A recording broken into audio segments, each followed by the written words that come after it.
Welcome everybody. My name is John Seidel. I'm director of Krannert Art Museum. I'm going to start, as is our practice at the museum, with a land acknowledgement that we crafted with Native Americans. Krannert Art Museum, as part of the University of Illinois, stands in the lands of the Peoria, Kaskaskia, Piankashaw, Wea, Miami, Mascoutin, Odawa, Sauk, Meskwaki, Kickapoo, Potawatomi, Ojibwe, and Chickasaw nations. These lands were the traditional territory of these indigenous nations prior to their forced removal, and they continue to carry the stories of these nations and their struggle for survival and identity today.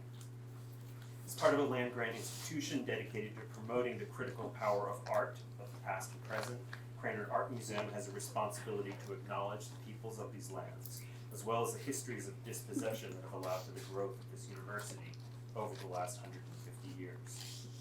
We also recognize the particular role images have played in this history. Using our collections, programming, and collaborative relationships, we seek to address and reflect on these histories and the role that the U of I continues to play in shaping them. So first of all, I wanted to express gratitude to members of Krannert Art Museum. Your support, and there are many of you here tonight, your support is absolutely essential to all the work we do here, including Hive. We can't thank you enough. We're also hugely grateful to the Andy Warhol Foundation for the Visual Arts and the Classics Everywhere initiative of the Society of Classical Studies for supporting this project. Our co-sponsors on campus include the Department of Classics, Center for Advanced Study, the Illinois Program for Research in the Humanities, and the School of Art and Design Visitors. We truly value this support, which really speaks to the interdisciplinary nature of the artist's work.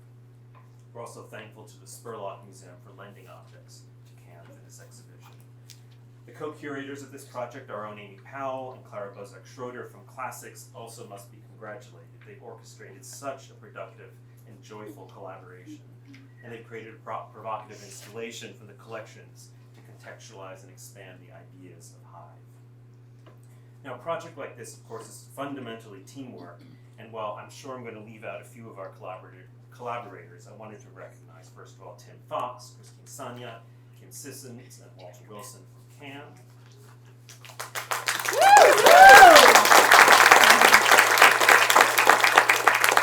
And there's more. Elizabeth Horan, Katie Nettie, Stephen Sinya-Aviles, and Salem Trukin from Art and Design. All of them worked together with us on the installation. Claudia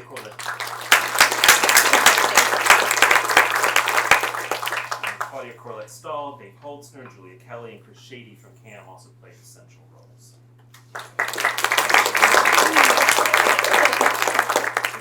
The last thing I wanted to say, so when I first started here 2 years ago, I actually really struggled to make sense of Larry Booth's idiosyncratic building, the Kincaid Pavilion. And when digging in the archives, I learned that his first design for the building was in fact a modestly scaled set of barn-like structures in brick that were meant to reflect the agricultural qualities in his mind of the South Campus. So the admin hated this idea and literally sent him back to the drawing board. I think they felt that it was insulting to the University of Illinois to have the building associated with agriculture and art.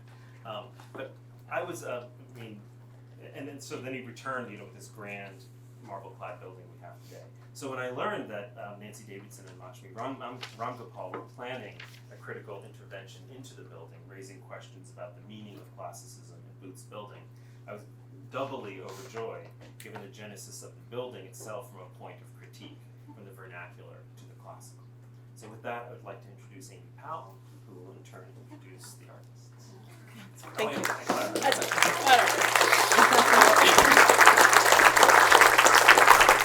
Thanks very much,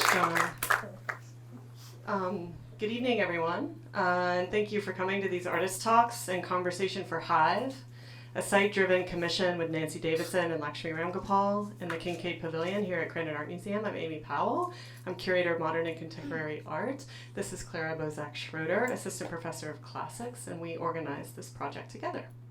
Before we begin, we have a couple questions and an announcement. First, would anyone like an assistive listening device? Okay. And would anyone like to see a large print copy of our remarks? We have a few to hand out if you want one. All right. Can everybody who reads lips see our lips? All right. As the evening goes forward, we invite you to stretch, move, and care for your bodies as you need to. However, if you need to eat or drink, please go out to the entrance that's up the stairs and into the Link Gallery. That's where the reception was earlier. We, along with John, want to extend great thanks to everyone that made this project possible. In particular, to mount two 16-foot tall cold air inflatable sculptures is no small feat. And the expert installation team here at CAM was really a wonder to behold. So let's give them another round of applause. In addition to the names that have already been mentioned, we also want to extend thanks to Sharon Irish, Stefan Froge, and Krista Dacey Quinn at the Spurlock Museum.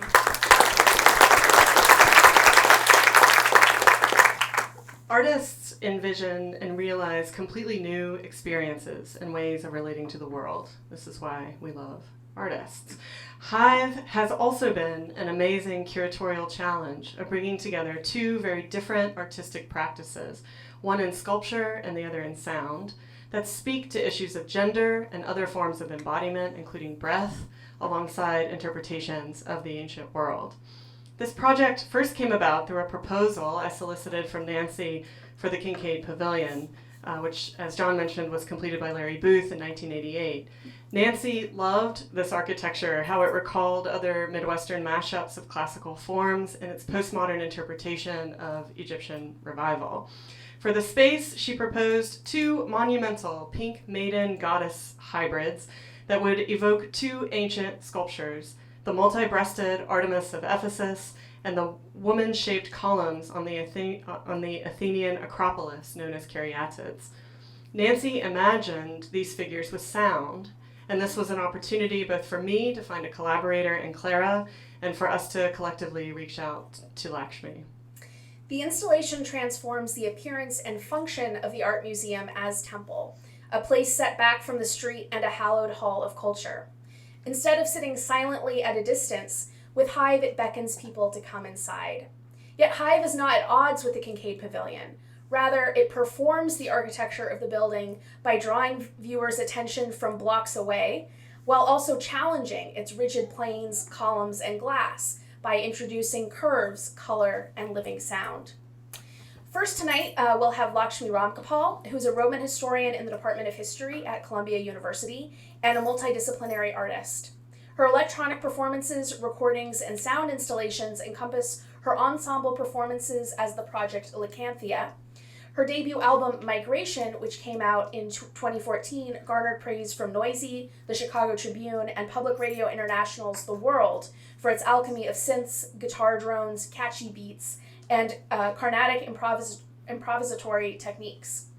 Her sound and object installation, Ma'alai, was exhibited at Comfort Station in Chicago and the Ukrainian Institute for Modern Art in 2017 and 2018. Also in 2018, she completed and exhibited Half-Light Chorus, a 4-channel site-specific sound installation for the Fern Room in Chicago's Lincoln Park Conservatory, which I was lucky enough to experience. That work featured vocalists imitating the sounds of birds from India and Sanskrit literature.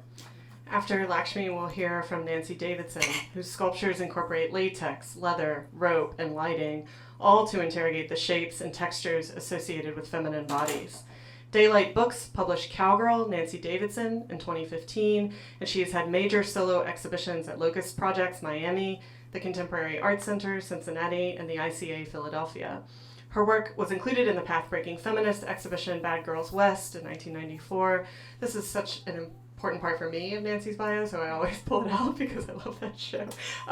Davidson's awards are numerous and include fellowships from the Guggenheim Foundation, the Pollock Krasner Foundation, Creative Capital, Anonymous Was a Woman, and the National Endowment for the Arts. She taught here at the University of Illinois from 1977 to 1979 before going on to teach at Williams College and Purchase College in New York.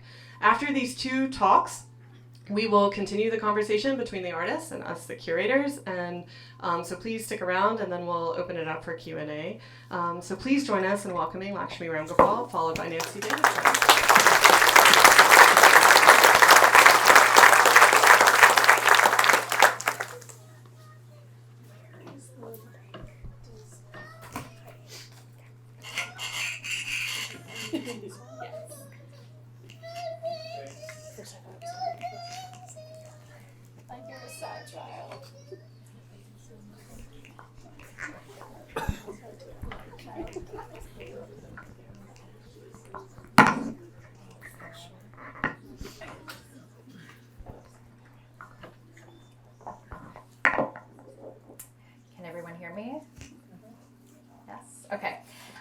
Thank you so much, Nancy, first of all, for your amazing sculptures, which have been so inspiring, and just for everything you do.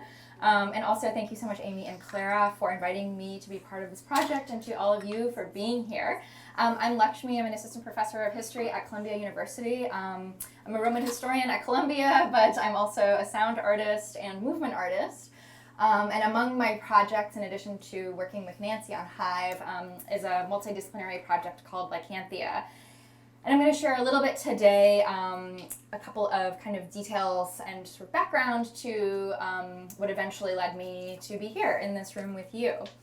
So I want to share, first of all, a kind of early iteration of my work for my project Lycanthia. This is a music video I filmed with the filmmaker and artist Chris Mort, whose name is Christina Feldhammer, who is based in Linz, Austria. And this is a video that we worked on together to create for a song on my first album, Migration, which Clara mentioned earlier. Let's see if this is gonna...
This song and music video together come from my first album. Do you mind actually bringing this back to? Thanks. Sorry. Come from my first album, Migration, which, as I mentioned earlier, Clara briefly described. And it was back in my years as an electronic artist when I was really interested in using synth patches and performing live with a lot of improvisational kind of elements to my music. Lycanthia's first album was really interested in abstract ideas about life and death and the concept of rebirth, which is sort of fundamental to the cultural and religious tradition I was raised in a Hindu family. And I was really interested in working strictly in pop idioms and released this record on cassettes back in my kind of last years of graduate school at the University of Chicago. And all of that changed in 2017 with the passing of my maternal grandmother, whose very, very sudden death kind of reframed my relationship with my family and my relationship with myself, and was, in a sense, a death of a kind of a phase in my own life. This was a woman who had raised me in addition to my parents, and was really the reason I continued to go back to India over the course of my kind of childhood years and also as an adolescence. And it was a sudden death, and it was a traumatizing death, and it continues to be one that reframes and shapes my art practice today. And it's one of the reasons I think I'm in this room with you today, and rather unexpectedly, as someone who began as an electronic artist interested in pop music, who now works in a very different set of practices. Another very important moment in my career as an artist was coming across Antoinette Burton's dwelling in the archive. Antoinette is a professor actually here at Illinois, and I didn't know anything about Antoinette until I started doing research for a course I was teaching a couple of years ago on the reception of classical texts in Indian and South African and West African literary traditions. And Antoinette's book really helped me rethink how I was going to process my grandmother's passing. And so very much in the idiom of the classroom, I have a quote from Antoinette's book that I want to share. And in the introduction of her book, Dwelling in the Archive, which deals with the memoirs of women in late colonial India, she says, "What counts as an archive? Can private memories of home serve as evidence of political history?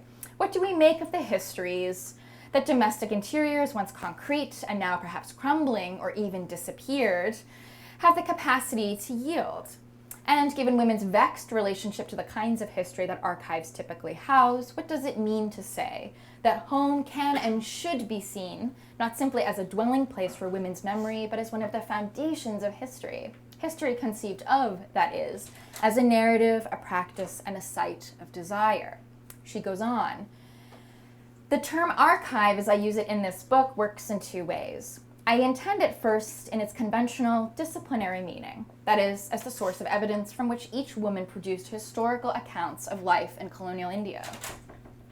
In this sense, for example, Majumdar's family history relies on memories of the various homes her family inhabited, which in turn constitute an archival basis for her historical account. I use the word archive also to indicate that a text like the family history is itself an enduring site of historical evidence and a historiographical opportunity in and for the present.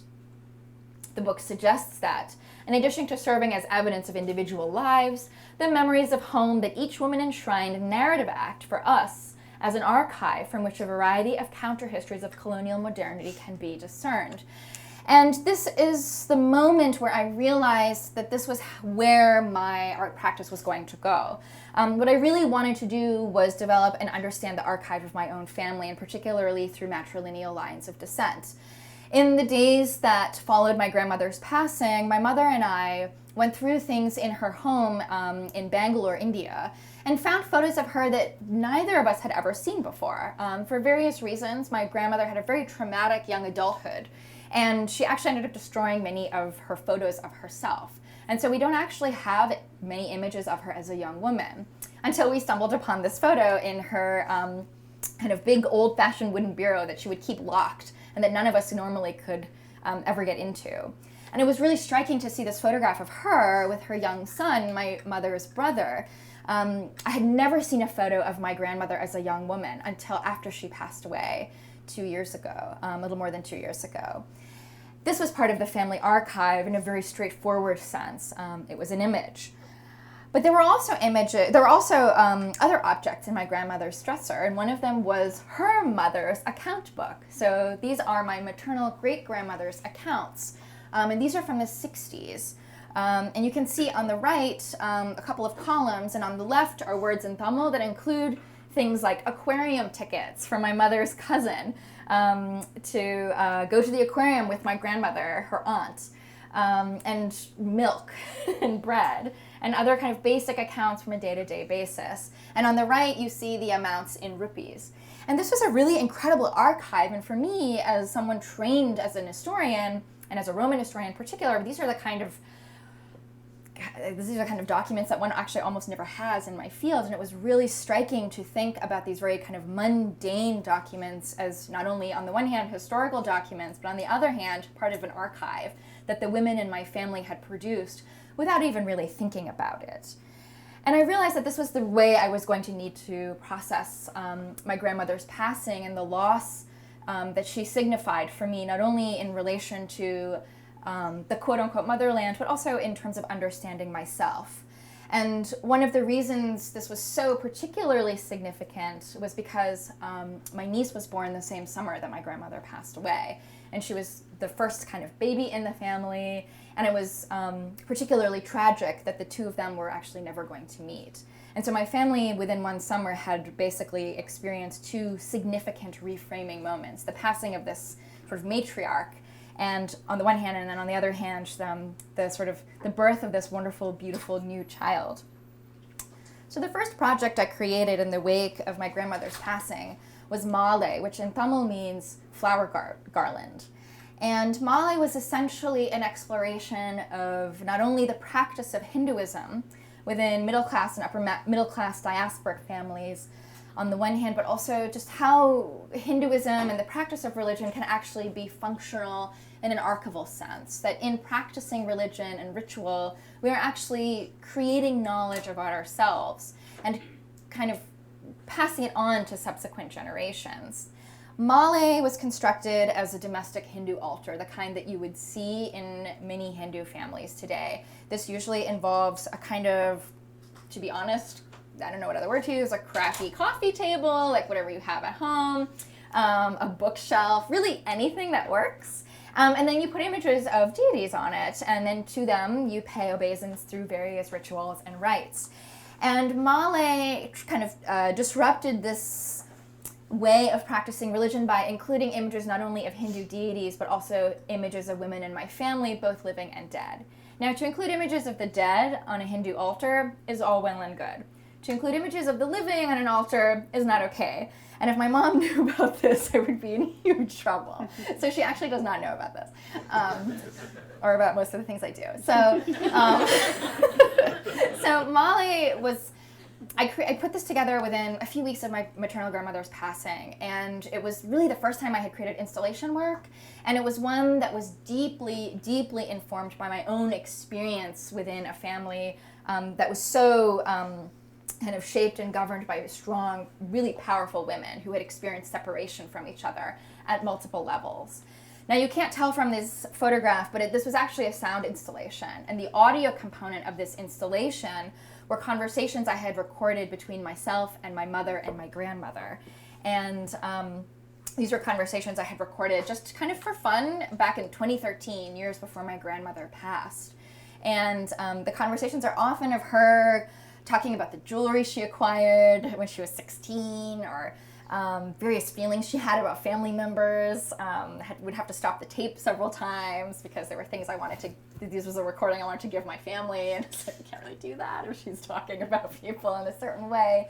And so that ended up being the audio component of this installation. And I thought very much about how this installation was going to be itself a contribution to my family's archive, in the same way that my maternal great-grandmother's account books were part of our archive. A really crucial part of this installation were diary entries I wrote, as if they were written by not only myself, but by my mother and by my grandmother and by my maternal grandmother. So there's this kind of fictitious element, too, of kind of imagining their own experiences in colonial and post-colonial India, from what I have heard. And this is really, I think, how we often experience family, that it is this combination of myth and reality and recreation. A final important component of Male was the botanical elements. You can see here small roses, marigolds, and jasmine flowers. And these are all three important elements in Hindu ritual and rite. These particular kinds of flowers. And this is the first time I had begun to work with botanical material in my art practice, which until then was really a very specific kind of music practice, and was one I began to build on. And it was shortly after that the Museum of Contemporary Art in Chicago invited me to inaugurate its 50th anniversary celebrations. And so this was the first time I really began to draw on my training as both a Carnatic vocalist. Carnatic music is a kind of musical tradition that originates in South India, and also my background as a Bharatanatyam dancer. Bharatanatyam dance is a kind of traditional classical South Indian dance. And these are elements that I had drawn on in various ways in earlier iterations of my work. under the rubric lycanthia, but this was the first time I really began to be more explicit about it in a performance context. And so this is an image actually from a rehearsal, and this is an image from the actual performance which took place outside of the MCA in downtown Chicago.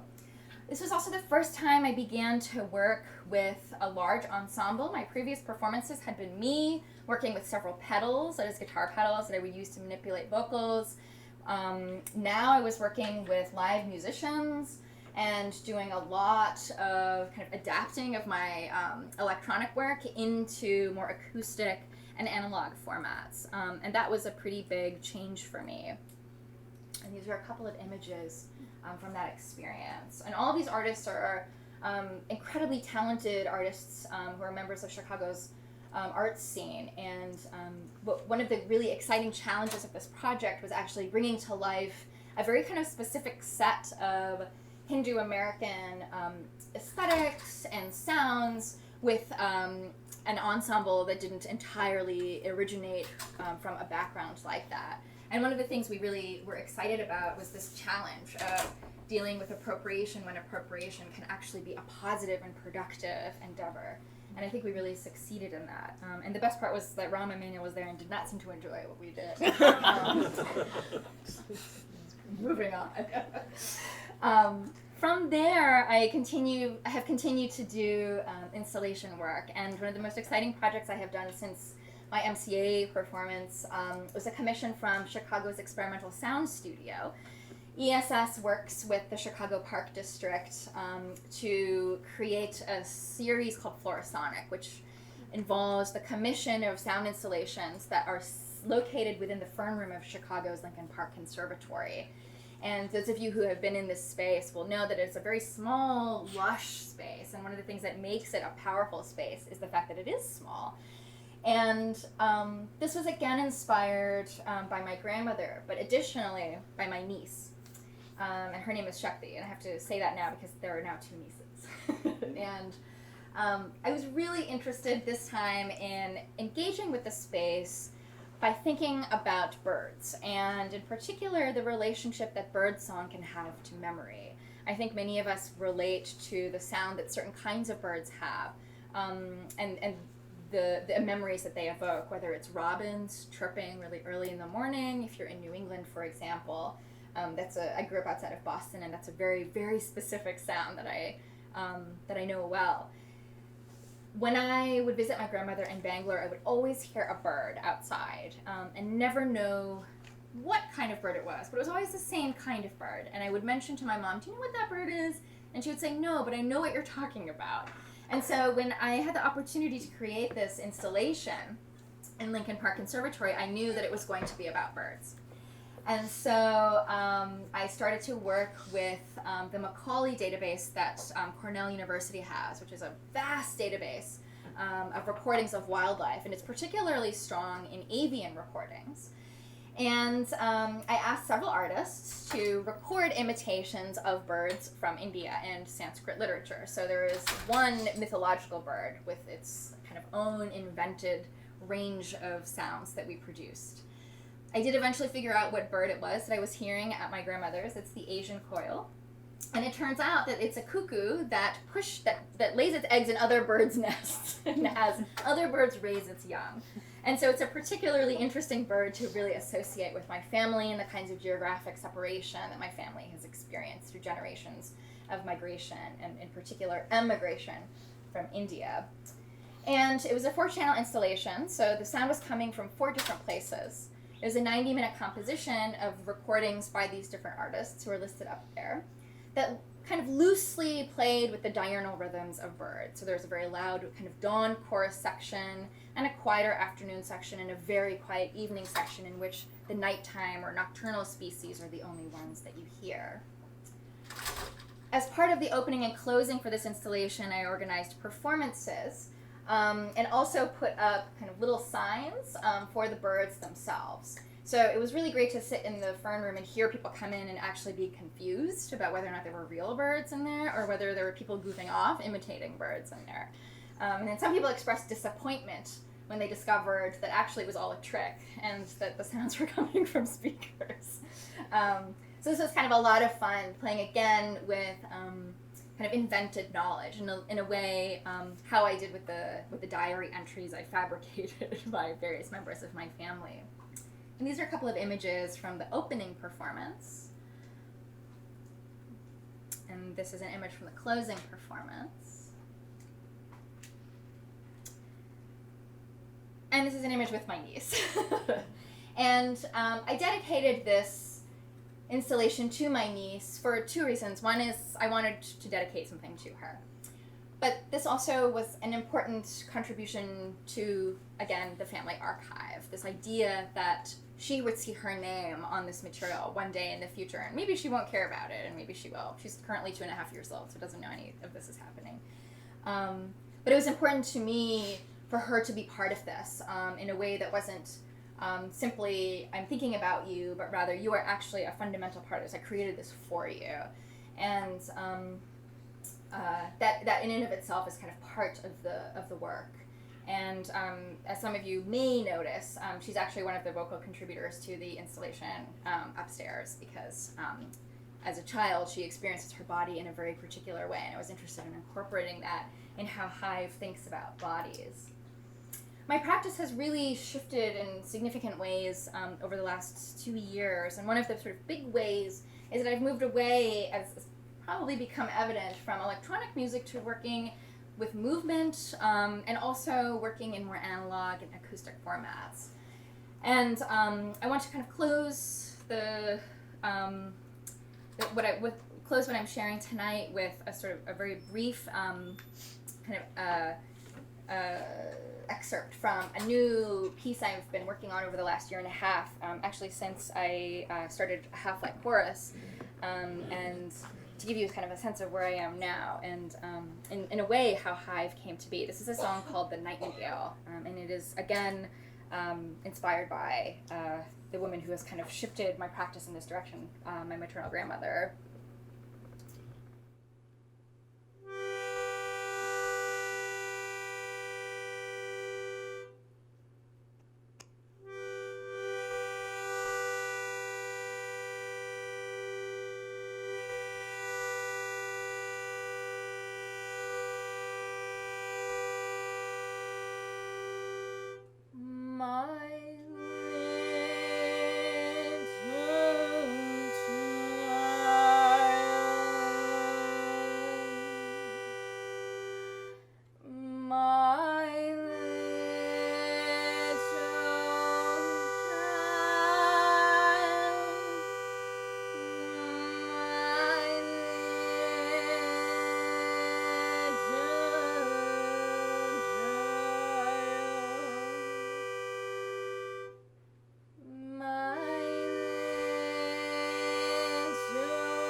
Oh, just one.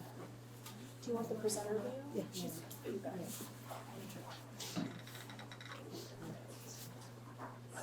Oh, yeah. Wow. That was amazing. That was really, you're the best. I wanted, well, you've heard this all before because everybody comes up here and says it, but I cannot not say thank you to Amy Powell for inviting me to propose an installation. I'm There's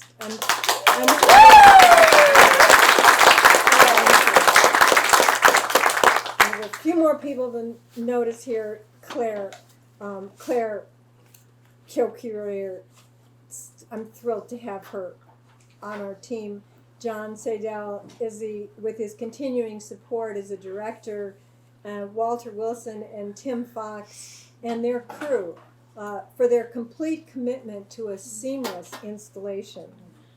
And most of all, Lakshmi for collaborating with me to bring Hive to life. Thank you.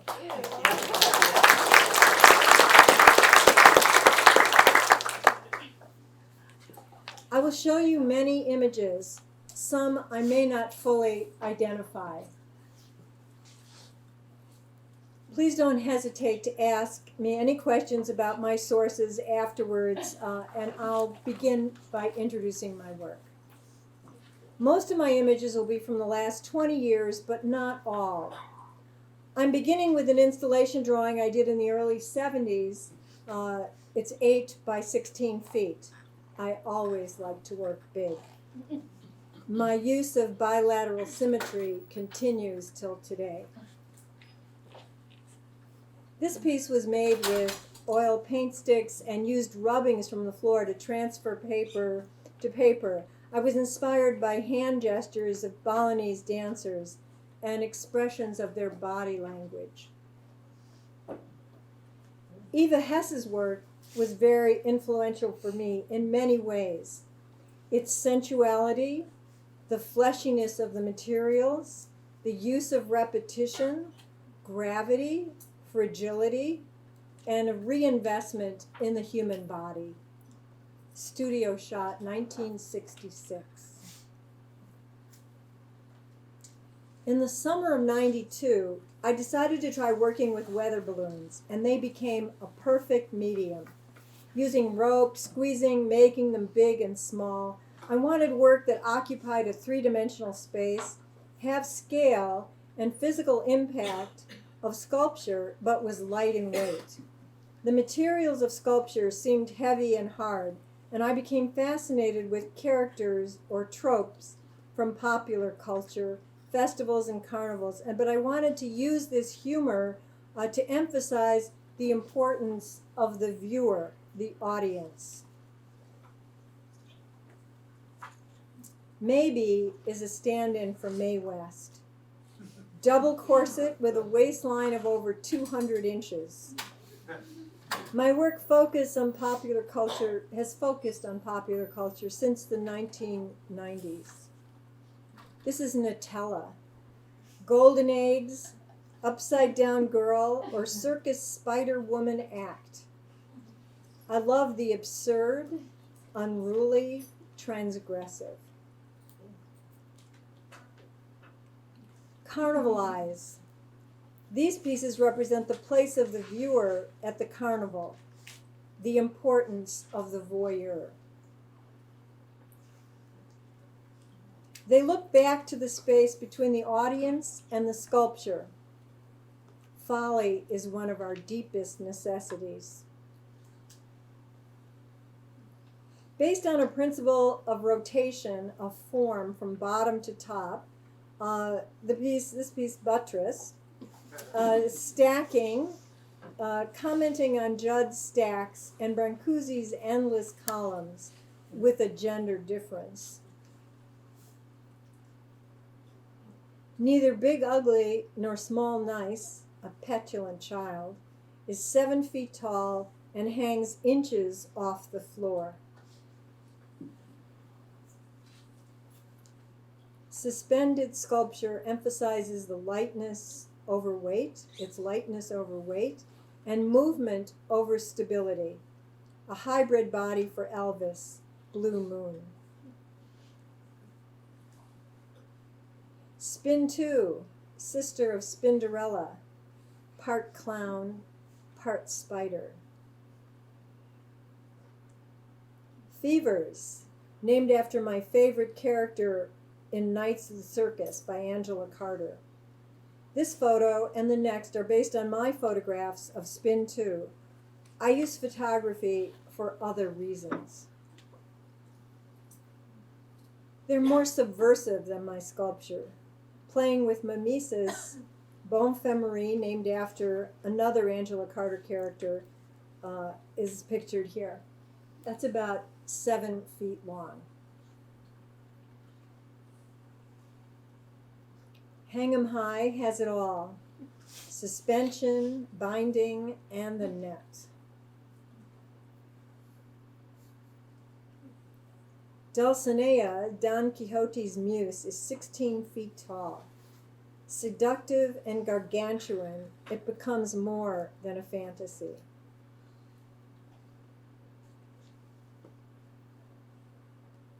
Ruby Juby, a giant pop bead bracelet made from bowling balls weighing over 400 pounds.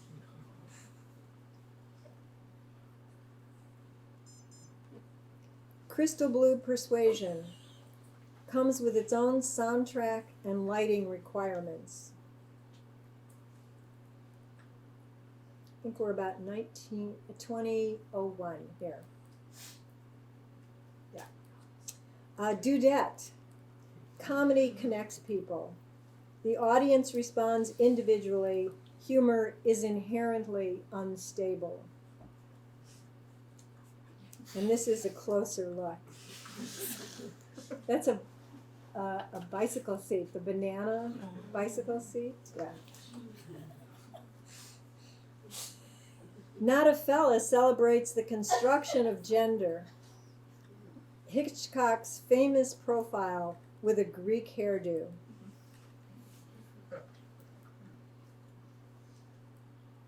Double Exposure from 2003. This sculpture is commissioned by the Corcoran Gallery of Art for their atrium space, 36 by 20 feet by 20 feet. The suspension by a rope, glowing in the middle, instigated pleasure for some and fear for others. I know that because people told me. They're afraid to walk under it. Double Exposure is the largest piece I've ever made. Drawing attention to the overblown is a reflection of my own attraction and ambivalence. Observing people move around my piece encouraged me to take my work outside. I wanted to return to my original inspiration, the space of the festival and carnival, bringing it to the street. There, inflation and deflation of sculpture can become events in themselves. They will appear and disappear. Sky High is a fountain proposal for Kansas City. This night view of Sky High, a 28-foot tall glowing column, is programmed with LED lighting to flow like a waterfall.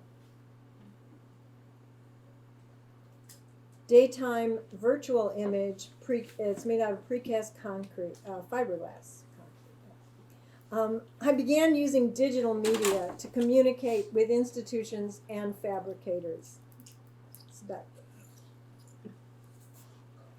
It allowed me to see motion, scale, and dimensions easily in various environments and attitudes. My focus on the cowgirl began after 9/11. Searching for a personal connection to the America of my childhood, I remembered my fascination with rodeo cowgirls, Hollywood films, and musicals presenting a makeover of the cowgirl. Here's Gail Davis playing Annie Oakley in a TV series from 54 to 56. popular culture sent mixed messages. I found these images as a teenager to be exciting and empowering, a can-do kind of gal. Gloria DeHaven wearing cowgirl costume in 1954. But who were the real cowgirls? My search expands. Early media, dime novels, had their own stereotypes. This one, girl, sport, pard, is one.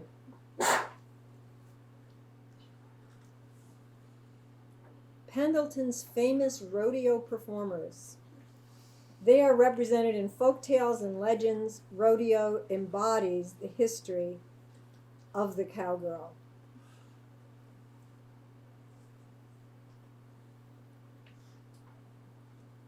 But I wanted to use humor and scale with an eye to contemporary popular culture. So my cowgirl tribute, using the American cultural tradition of tall tales, the Uniroyal gal, roadside giant colossus, was one of my inspirations. When it was first made, it was modeled after Jacqueline Kennedy. Somewhere along the road, she lost her clothes. It's a big tradition in this country. Colossus. Including the female erotic body. This is the entrance to Dreamland, 1908, Coney Island. One of my favorites, an American movie poster, Attack of the 50-Foot Woman in 1958.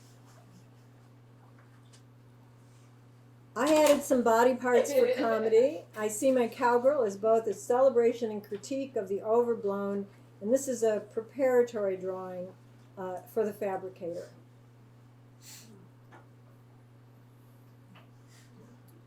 And this was a 28-foot proposal for cities, parks, festivals, this one in Times Square. Proposal is an important word here. Still hoping. I wanted to bring the three together in a dust-up, inspired by the fighting characters in classic cartoons. The word dust-up was first used in 1897, an American word from the West. Lashing the girls together to put in comic dustball form. Installation shot. The crew here is adjusting the weight, preparing to wrap the ropes around the sandbags. And this is a shot of Dust Up in Betty Cunningham Gallery, installed with an ambient rodeo soundtrack.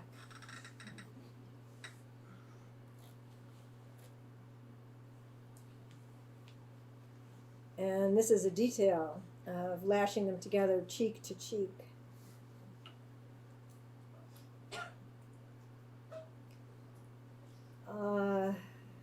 To say this, I was inspired by absurdity of power.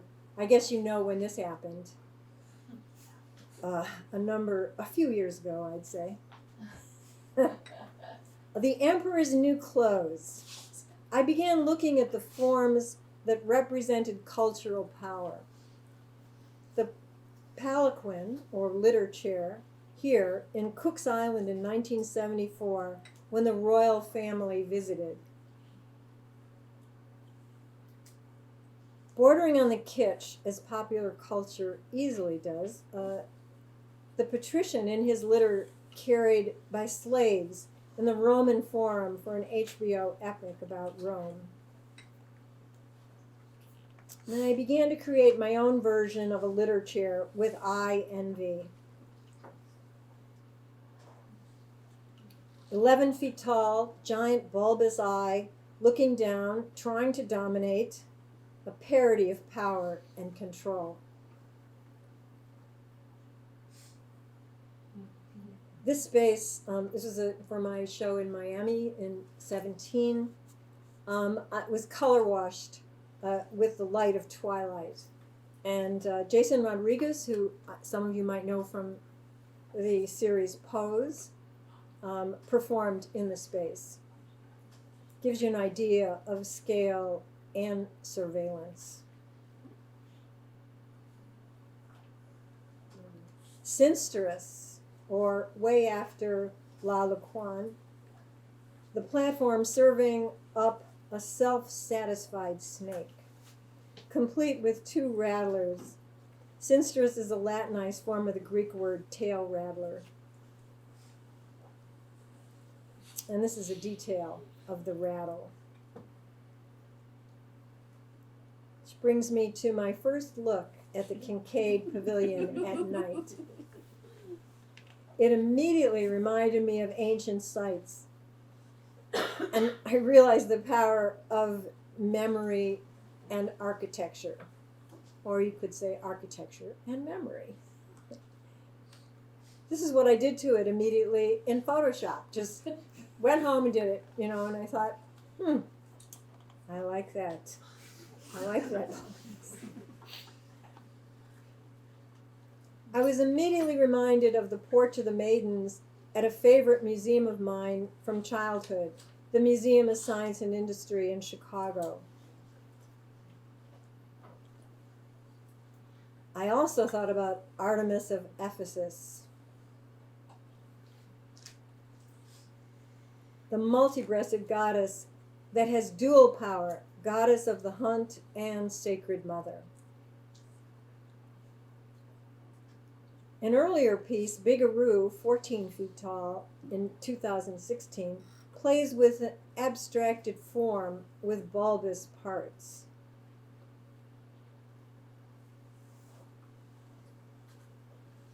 I started looking at the glorious hair that held up the pillars of the Porch of the Maidens, giving my sculptures the loose maiden braid would make their hybrid character fully visible. A better view of the caryatid braid running down her back and supporting the column. At the same time, I'm aware of the many references in Louise Bourgeois' work to Artemis of Ephesus, but I had a different idea. I think this is called nature study. And here's another of Louise's work. And Louise herself, in a suit from 1976. I believe it's latex. I started planning my hybrid maiden goddess to occupy the pavilion with a sister, not exactly a twin, in shades of red, a full 18 feet tall. They would have a giant loose braid coming out of the top of their multi-breasted form and coming to the floor with a contrapposto twist. Yes, this twist. I wanted to create a sense of the original porch so we can imagine how it felt. I drew the patterns of the stylized hair so the inflatable could mimic the pattern. Using digital rendering, I was able to share my vision with the curators. And a brief look at some of the unseen planning used to make the sculpture work in the space. Lots of planning digitally just to check everything out.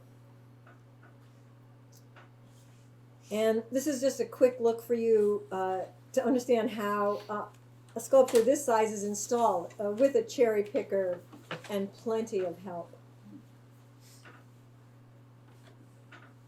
Hive functions as a public art project. It's on view 24/7 with a light program that sets up a communication between the two sculptures, flashing and passing colors between them in a desire to communicate with you as well. There is a 5-minute period where they are in close communication every 15 minutes. See if you can decipher the code. I'd like to share with you a few of my favorite works. They are all temporary gigantic sculptures. Hun by Nikki de St. Phal in collaboration with Jean Tingley in 1966. Visitors entered through the opening between her legs and could go to a milk bar or a movie theater inside.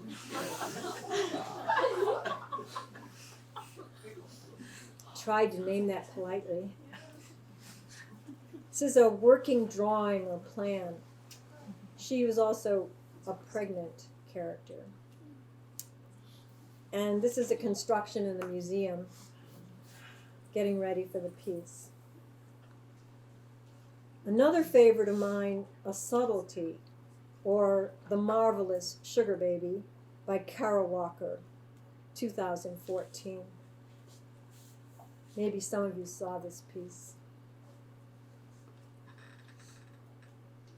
Side view of this female sphinx.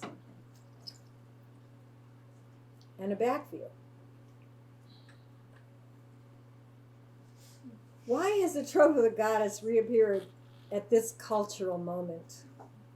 One has to look no further than the pop star Lizzo to see the goddess effect. Thank you.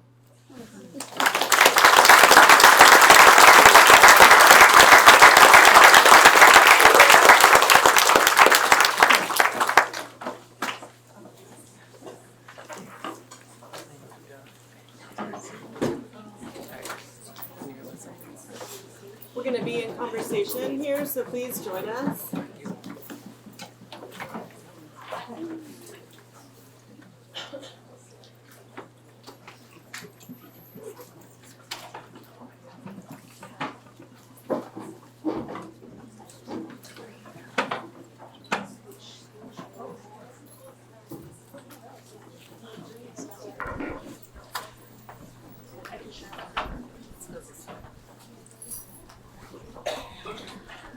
So thank you, everyone.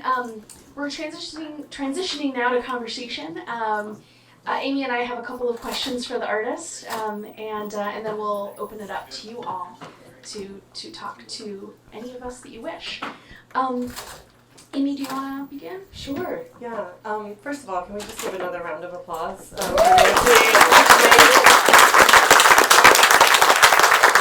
every day I have a reminder of how much I love my job. That's just so grateful. I wanted to begin by asking Nancy about your commitment to abstraction, which I think is so generative and breathtaking, you know, in a time when feminist art practice about the body and about the woman's body, and maybe I think we kind of remember it falsely a lot, kind of looks a certain way or is essentializing or is about any number of things tied to the woman's body. Your work has always been committed to abstraction in a way that is both feminist in line with maybe some of those works, but also just opens up onto completely other kinds of possibilities. Gender writ large as a construct, for instance, and not necessarily the woman as a figure. So can you talk about maybe, I don't know if that's a question about your early decisions about being committed to abstraction or how you think about that now, or yeah. Sure. Yes, my, what do we call that? Oh, is it working? Formative art in the late 60s and early 70s was looking at abstraction, was looking at sculptors who made large forms, simple forms, and generative forms. So I think that's why I put in the Eva Hess, because all of her work was really addressing that. And I think she is like my guiding star in terms of how her sculptures were both abstract and gendered and fragile and, you know, dealt with gravity, which my work very often deals with gravity. And then another turning point came for me when I, in the 70s, when I was working, a lot of women artists were working on a kind of diaristic mode. I just saw this great looking dog right there. Anyway, so I was never interested in that. So when I decided to become more communicative to my audience and to really reach out, I decided that one of the things that was so important to me was humor and scale. But those things, and popular culture, but there's an edge to that you can flip over into something that's I don't know, parody. You have to work on it carefully before it becomes a kind of difficult situation. And one of the things that I'm always been committed to is using large abstract forms. So it keeps my practice in a particular place while bringing in gender and all these other questions. It circles around form itself. So there's a very formal aspect to it as well. So it's very much a part of my work.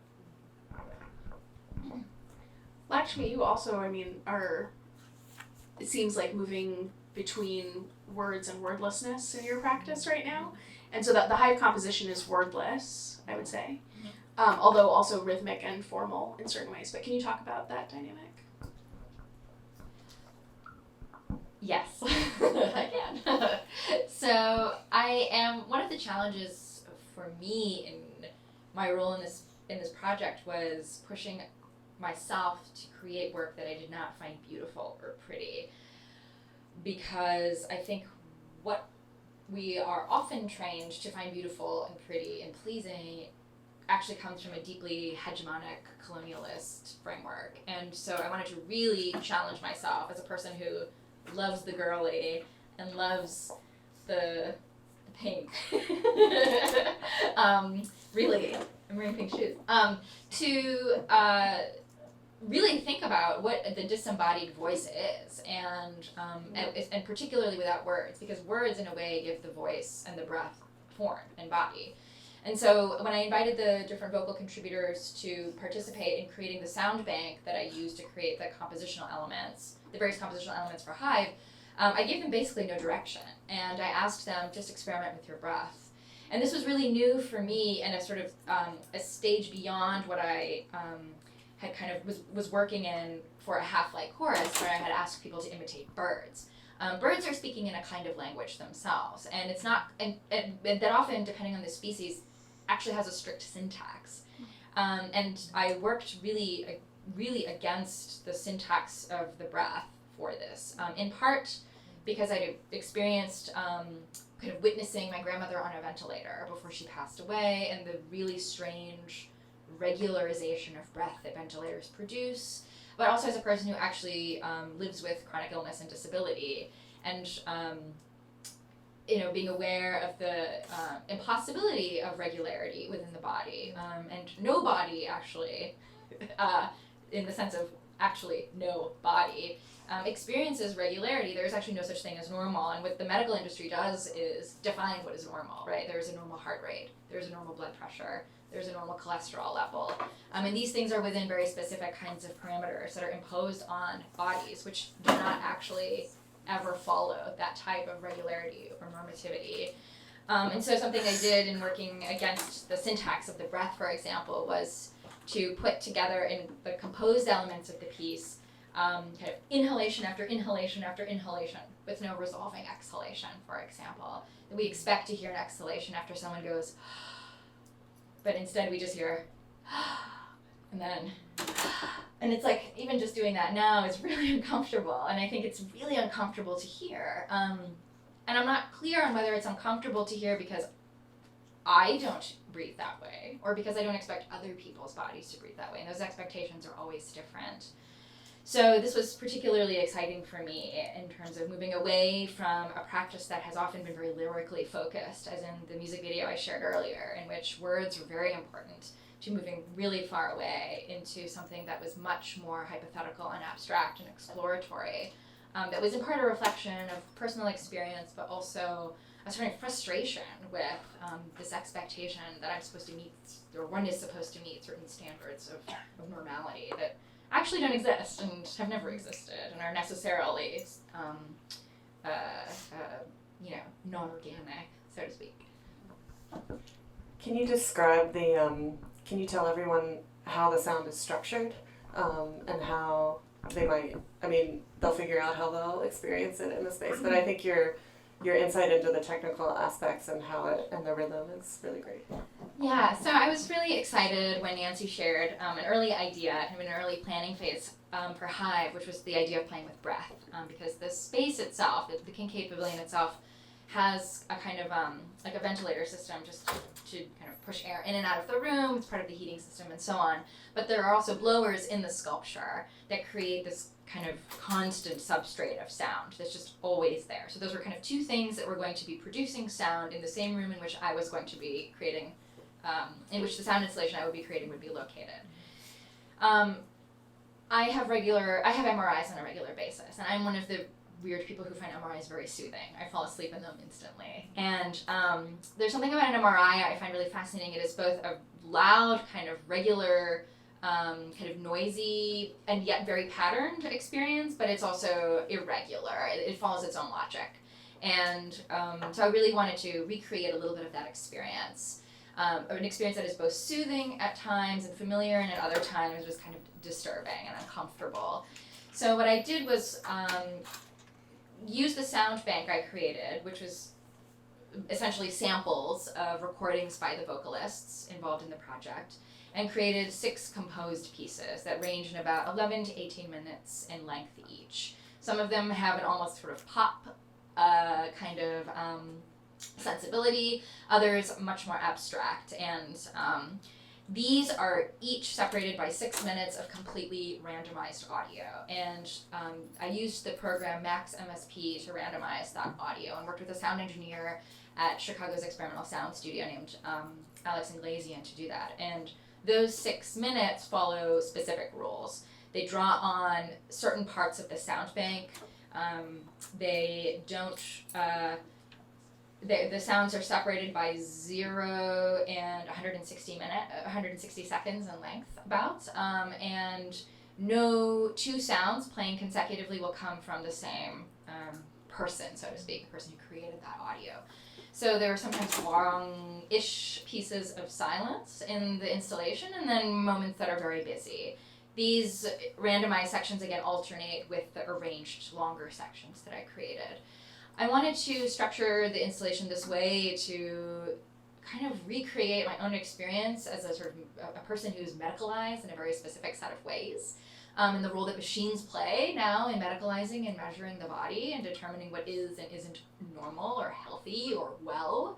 I think this is particularly relevant in this moment in which wellness has a very specific cachet, particularly for people who do not fall on a sort of cis male spectrum, and the way that wellness shades into quote unquote non-scientific ways of measuring experience, including astrology even, and kind of moving really far beyond that way of measuring information and data. And I really liked how that sort of disembodied randomness plays against Nancy's sculptures, because Nancy's sculptures have their own set of logics as well, and there are moments where the logics kind of coincide and then moments where they don't at all. And I like to think of it as a kind of productive opposition, that they're not actually complementary, because that suggests that one is incomplete without the other, but rather that they work really well together while being very independent at the same time.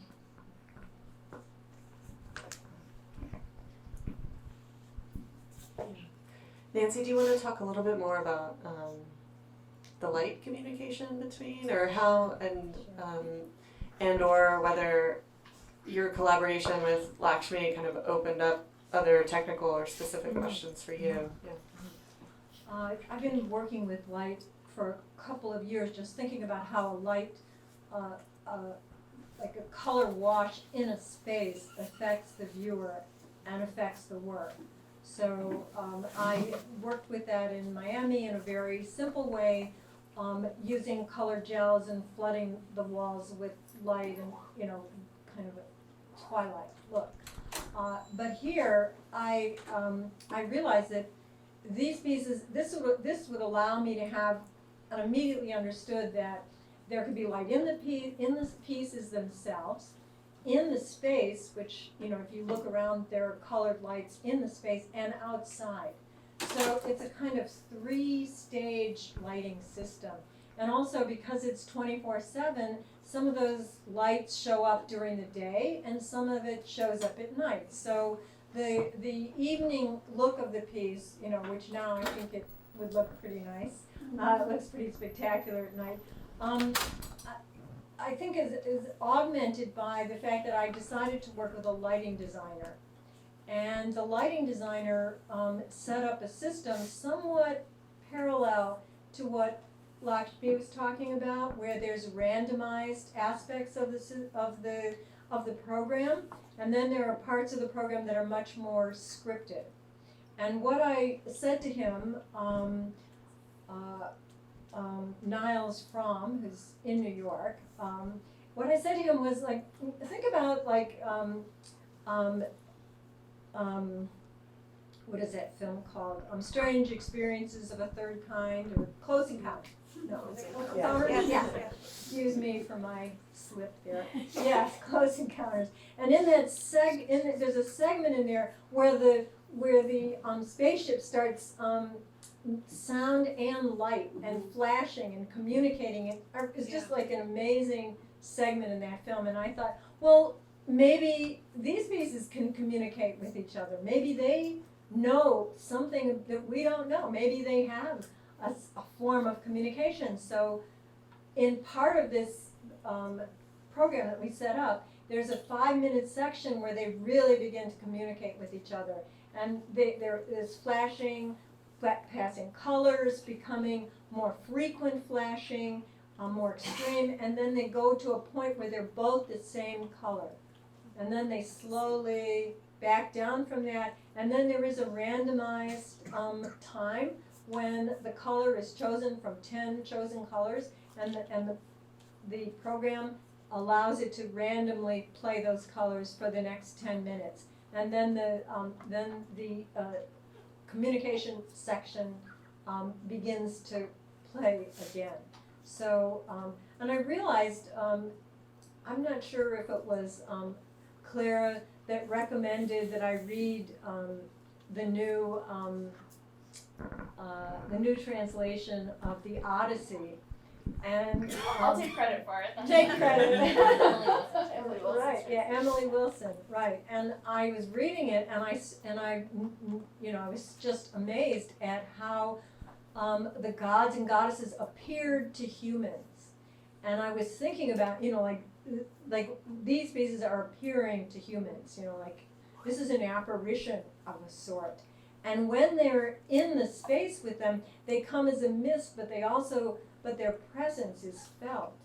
And I realized that, yes, this is, you know, I mean, who's to say, you mentioned certain beliefs in astrology, you know, who knows whether whether you will something into being and suddenly it has more life, spirit, energy than you thought when you first made it. So that's the story of the light. Thanks very much.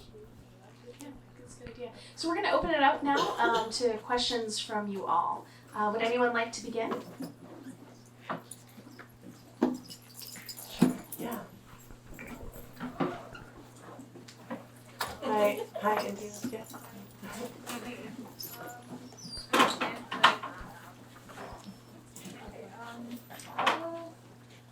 Big kind of like speculative question. Let's see. I think like listening to both of you talk about your work individually, I kind of was thinking of like the body as an archive, just because like you talk a lot about life, death, like trauma, and also like the like kind of like diasporic relationship to your family, and colonialism, astrology. Just a lot like belonging, place, like sound. I think all of those things kind of come into like the archive, and like, but also I think it resonates in your body as well. And I think in terms of Nancy, your work, I feel like you touched on a lot about like the body as like a political presence, but also like a gendered kind of like position things in media, which I thought like that's always our bodies are like mediated through culture, so I think like that's important. That's also like I think forms over time and like makes an archive. So I just want to know what you guys thought about like, or if you thought about that making your work. So it's like I think like Hive kind of represents a body in itself, like and that's kind of like an archive. Thank you. Yeah, the question is about bodies as archives and how much the artist thought about that. Oh, it's a truism. Why don't you take that? I mean, I think that's a very astute way of thinking about the body as an archive. And something I mentioned, I was talking about earlier amongst ourselves, was the like hegemony or tyranny of the body. And that it is absolutely an archive, but it is one that feels in many ways like a prison. And I've sometimes joked, like, the body is a scam. You know, it's just, you know, especially when one lives with any kind of chronic illness in particular, it's like waking up in a different body every morning and having to adapt for the day or for the hour to that body. And, you know, or bodies that, you know, defy the kind of regularity of wellness, right? That there's this constant, you know, and I think for descendants of, you know, colonized peoples in particular, there is a very specific relationship between immune system failures, for example, and disability and trauma and experience. That the body is not only the archive of one's own experiences, but potentially inherited experiences as well. And I think that's why in many cases there is a kind of, in particular, in millennial and like Gen Z discourse that, you know, is often mocked for its interest in astrology, for example. I mean, this is partly because there is a desire to look for other ways of systematizing knowledge that doesn't feel oppressive, and of relating back to histories and ancestors that doesn't feel utterly bound by the really difficult histories that their experiences are often bound up in. So there isn't like a very good answer to that, but I think that has become a very deep, profound part of my own practice. But that can also be frustrating because, in particular, when performing for or creating work for predominantly white audiences, it then often gets cited as like, this is Indian American or diasporic work. And that's true on one level, but on another level, these are just the modes of knowledge and experience that I kind of grew up in too. So those are the idioms I'm going to you know, manipulate and exploit and play with. So it's very difficult to define, and I'm not sure I'm answering the question, but those things I think play a role in necessarily play a role in thinking about the body, because how we think about the body is always informed by our particular experience of any particular cultural or political or social environment. I'd like to add also that I think the fact I have not been sure in this process whether the figures, the sculptures are being oppressed by the space in which they're in, because the caryatids, those women-shaped columns, are literally holding up the building, like the building rests on them, and it is a very subjugated, I think, kind of experience. Or that's always how I've read them. And Nancy's sculptures, I'm not exactly sure whether they're the cult object that people are coming to venerate, or whether that they're being sort of put upon by the building. So I think that connects to what you were saying too. Yeah. I mean, one of the things that's really amazing about Nancy's sculptures is they're made of like air, Yeah. whereas the caryatids are made of stone. And I don't know, there's something about those sculptures and the sculptures that Nancy has created in particular that feel far more liberated, actually, because they are insubstantial and actually own the space. And I think particularly for those of us whose work has brought us to Athens in particular, where we've seen the Acropolis and seen it lit up at night, I mean, it's actually, there's an additional level of like how striking it is to see these figures, and so that they don't have to hold anything up, that they just are. And that's incredibly powerful. Yeah. They're definitely flashing their braids around. Yeah. Another question? Yeah, sorry.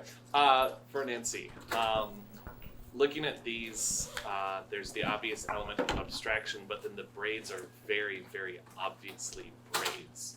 Can you comment on the interplay between these very recognizable components and these very abstracted components? Yeah, I think that is where the tension and the pleasure is in this particular sculpture. Yes, the braids, and I wanted them to be, I spent a lot of time braiding big thick cords and deciding how the braids should be, how thick, how thin, where they break. They're meant to be extremely three-dimensional, physical, with a twist, in them, landed on the ground, based on the ground, so that basically the braid is what grounds the sculpture. So the hive piece float up, but the braid is weighted. Yeah, so it comes down and sits there. It's a very they're a very important aspect of bringing this idea together.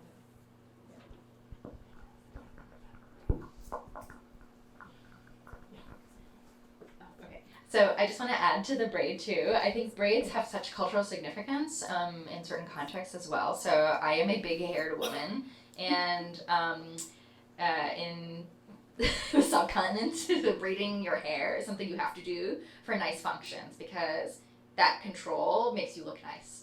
And I grew up, with like my mom and aunties and my grandmother being like, "Can you get your hair out of your face?" And braiding, pulling it into a braid, and that I always thought was deeply unattractive for like my particular facial structure and like that kind of thing. And then my niece was born, and her mother and I would often comment on how we would find ourselves doing this to her. We'd pull her hair back into like with a barrette and be like, "Look how nice you look now," and be like, "What happened? Like, why are we doing this to her?" And so it's interesting because I think in some contexts the braid is a very specific identifying feature that anchors and gives identity. And in other contexts, for me, I think of braids as like deeply oppressive. It's like, I just have crazy hair and it's just going to be that way. And everyone in my family is going to have to deal with it. And it sounds funny, but it can become such a point of contention in cultural contexts for me. And so the braid is a really powerful visual image that makes these sculptures really complex, I think. Yeah, India's question too about body's relationship with archives makes me think about sites of projection, right? And some of the other reasons Claire and I were really excited about this project. So, and I'm really glad, Nancy, that you brought Kara Walker's work into your presentation, because that work at the sugar factory, the former Domino Sugar Factory, was absolutely about a racialized body, gendered body as a site of projection. And so even though with these abstract forms, we're all projecting, we're invited to project racialized, gendered kinds of readings of them and how those interplay. And so one thing that Clara and I were really excited about with this work in the pavilion, also in our current interpretations of the ancient world, is its color. Maybe you can, not to put you on the spot, to speak to you about this more. In art history we learned that classical sculpture was originally painted, that architecture was painted, and now these things are taken up as hyper white in many ways. And so maybe the space then invites these ambiguous forms of projection and is also brightly colored in a way that I haven't resolved for myself curatorially, so I'll be curious to live with it this year and see what comes of it, because it does come from all of these influences, and what forms of the body you can take and use and reference, and what other types of bodies you cannot take and use and reference. I think all of that is bound up in this work. So just to say that question of bodies and archives is taking me there to the many references you brought up. Yeah, I'm really curious what people do in the space. With something Kara Walker found and actually anticipated was that people, I don't even know how to describe it, made various gestures towards the Sphinx figure that were very sexualized and sexualizing, and took a lot of selfies of themselves doing this, and this provoked a lot of furor. And I'm curious, to me, Nancy's sculptures are very booby, right? Although there are a lot of butts in her corpus. But they're abstract enough that I actually don't know if it's going to provoke that kind of interaction with viewers. I'm very curious about whether that becomes the case, and then curatorially how we react with our own interpretations, or then also how we begin speaking to the public about that effect. So we'll see what happens. Yeah. Maybe Maybe one more last question. Maybe Yeah. two more questions. Okay, let's be quick. So Nancy, during your presentation, you talked about the idol a lot and ended it with the goddess. And I'm just curious, there's a lot of media and whatnot telling everyone today, like, every woman's a goddess, be your own goddess. But it works as an idol because it's a singular thing, so do you think it's successful through its singularity, or that people are both, or it negates it? What do you... So, let's see. What I talked about, like, you mean like the cowgirl as a kind of and Marilyn, like, not Marilyn Monroe, but like Mae West, for instance, or Elvis Presley. So I look at those tropes as kind of cultural aspects of our, of the way that we single out individuals and worship them, right? So I've never worked with a goddess before, and it may be something that I stayed away from for a long time because it has a whole history in terms of women working. And in the 70s, when I was, when I first started working, there was a whole group of women that did kind of goddess imagery, and then it went down for a long time. It was like, oh my God, we can't even see a woman's body, much less goddess. But I began to realize that, after starting to work on it and thinking, and not even thinking about, oh gee, Nancy, you've never done that before, what do you think about that? I immediately thought that's what this place needs. So it can't, I realized it needed these figures, and it is based on a kind of beehive figure. And then when I realized, like, the claiming of the goddess, that's a whole other thing. Like, what, but it's culturally omnipresent, as you said. Yes, every woman is a goddess. Everyone should honor themselves as a goddess. And I am both amazed, kind of fascinated, and also it's not a 100%. It's a celebration and a critique. It's both. So for me, it's both there. Yeah. Or as Clara said, or other curatorial types, I'll have to resolve that sometime this year. Anthony, do you want to? Yes, for Lakshmi, while we talk and Greco-Roman past is, let's say, celebrated here, I feel that you are also influenced by the Indian and the ancient Indian, the Sanskrit tradition, which is at the same time marginalized in the European and American world as something not as Greek and Roman. So Not classic. Yes, not classic. If you can talk a little bit about your influence there from Sanskrit. Yeah. So I was actually trained as a Carnatic vocalist and as a Bharatanatyam dancer when I was a child. So Carnatic music is a I think I call it a sound tradition that originated in South India. Well, I think it might be accurate to say millennia ago at this point, and likewise Bharatanatyam dance. And Carnatic music, its corpus is made up in large measure by Sanskrit songs. And those are the soundtrack, so to speak, for many, many Bharatanatyam pieces.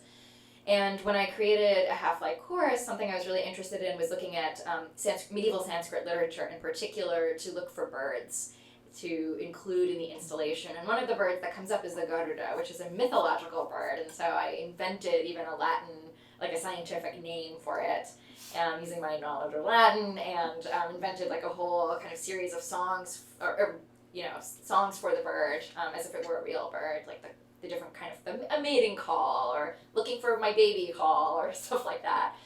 And some of that actually, I think, it ultimately came from a place of making up for myself my education in the classical. I think like this specific moment in Greek and Roman historiography is finally beginning to come to terms in a small way with its marginalization of other classical cultures, in a way that is a bit different from the British showing up in India in the 17th century and being like, oh, they have Sanskrit, like what do we do about this? It turns out they have a classical culture too, that's wild, but now I think there's a different kind of reckoning that's taking place in our disciplines. And growing up, and especially in college, when I declared a major in classics, when I was an undergraduate at Northwestern, people in my family would often be like, well, why aren't you doing, history of India? And I was like, well, I don't have to if I don't want to, But now I'm like, I kind of want to know more about this. Now I don't have time to learn Sanskrit and, this kind of thing. And so I think my art practice is deeply informed by my academic career, which is, profoundly research-based. And I'm very interested in doing research as part of, my work with sound, whether it's in more pop idioms or more abstract forms. But some of it is also a way of understanding where I'm coming from as well. And the way I do that is through my relationships with the different women in my family in particular, because those are the people who I feel have shaped me more than anyone else. So I mean, learning, I don't know if I'm going to learn Sanskrit ever, but, actually becoming fluent in Tamil, which is my mother tongue, is something that I want to do sooner than later. That I'm a heritage speaker, so I understand it very well, but I don't speak it particularly as well. My mother has a collection of letters written by hand by her grandmother, written to her and to my grandmother. And in some of the letters, my great-grandmother gives my grandmother advice on what to do when she goes into labor with me. I cannot read any of these letters because they're in Tamil, and I need my mom to translate them for me. And, after my mom is passed, I will have to find someone else to, be my intermediary to my past. And I would like to be my own intermediary. And I think at this moment, the way I'm doing that is in part through my art practice. Can you tell us about the instrument you played, and then what that will Okay. So the instrument I played is a shruti box. I was hoping to say something about it during my talk and didn't, so I got excited about other things. So I mentioned that I began really as an electronic artist, and while I was, in those early years of my Lycanthia project, I found that I was getting bored working with pedals and my computer, and feeling too much of it felt automated. I didn't feel actually physically engaged enough in my performances, and so I wanted something that was going to make me tired, basically. It was how I have come to understand it in retrospect. And so I chose the Shruti box. It's an instrument that is meant to keep a vocalist in Shruti, which means in pitch or in key. So normally the way you play it is you set it to the notes that you want as your sort of backing drone, and you just leave it there and you just keep playing the box. The way I play it, as you may have noticed, is to change things around while I'm performing. So there's not a typical way of playing it. This is a sound I grew up with in Carnatic music lessons, drones of various kinds from Shruti boxes, but also from the sitar and other instruments, are really fundamental to music from the Indian subcontinent as well. So it has ended up being not only a way of bringing my childhood into my adulthood on my own terms, but also something that involves my body in a way that the earlier stages of my art practice did not. So it's kind of a tiring instrument to play over a period of time. It's very loud, actually. So when I'm standing right next to it and performing for an hour, it's just a lot. And so it's become now it's become the central part of my performance. So I incorporated it in my electronic performances, and now it is the primary source of sound in my performances, which feels right for this moment. Thank you very much, and thank you to all of you. Let's give everyone a round of applause.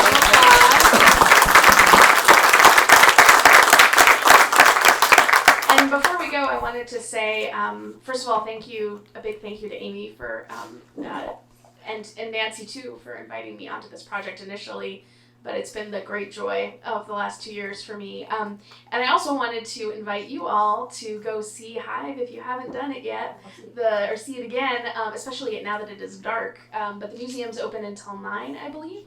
And we didn't talk much about it, but Amy and I also curated a small collections installation of objects from the Krannert and from Spurlock that speak to a lot of the themes that we've been discussing. It's in a room adjacent to Hive if you pass through the pavilion, and we invite you to come and look at it. Yeah? Thank you. All right, thanks so much.